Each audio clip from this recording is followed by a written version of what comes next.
Hello friends, today we are going to learn Blazor, build your first Blazor app. So how we create the Blazor application using the Visual Studio 2019. So what are the things we have to be considered before we can start working on the Blazor application. So there will be a Visual Studio 2019 must be installed in your system, and if you have installed, then that's it, all things already set up in your system. And what is the purpose of these things we have to do? Build your first web application with the Blazor. As I mentioned, the prerequisite we don't need if you have Visual Studio 2019 installed in your system. What are the time completion this exercise? 10 to 15 minutes times. And what are the scenario we are going to cover it? We are going to create the application, use it and modify a simple counter component. So let's going to be check with the example. Okay, so I already installed Visual Studio 2019. I'm going to click to continue. Okay, so now I'm going to create Blazor application. In the file menu, new and project, there are this lot of options are available. You can choose the Blazor app, click the next. You can give your whatever your name. I'm just going to give the Blazor app first. Wherever your path you give it, just click on the create button. It will ask, I'm not going to be configure HTTPS at moment, and you'll see that is the source is 3.1 .NET Core right now using.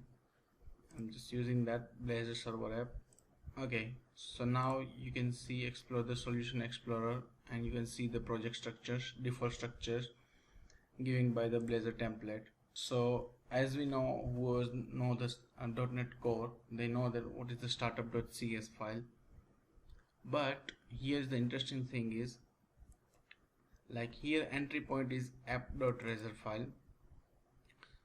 So that is the entry point of the Blazor application, and all the pages are inside the pages, and layout or the common file is in the share folder.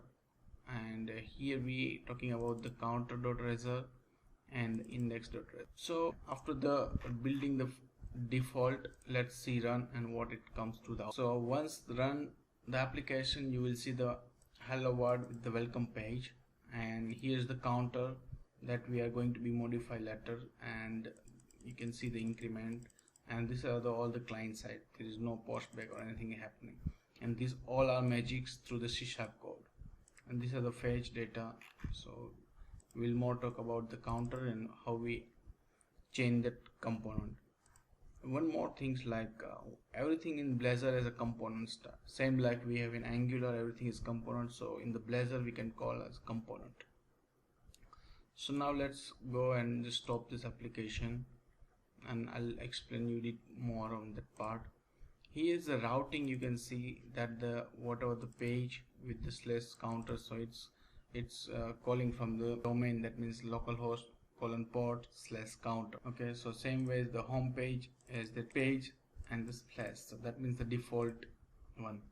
Okay, so there are the other things there, like is the layout is there, is the layout with the body, and we have the menu. So these are the menus, like all matches, that if nothing match, then it's going to be home screen. That the href is counter, so it's going to be counter. Href is the fetch data, so it's going to be open the fetch database. Okay, so now we have one component, it's called a counter. Why? Because we have the counter.razor file, and it's going to be increment. Why it's incremented? Because this is the on click event, and in on click event is called the C# code, that is a C# method, and the variable is the current count. Current count is going to be increment by 1 when we hit the click button. Okay. So if we can put that counter component and the index as well, the simply you can write the counter, and the Blazor, the Visual Studio give the intelligence, and you can just utilize that.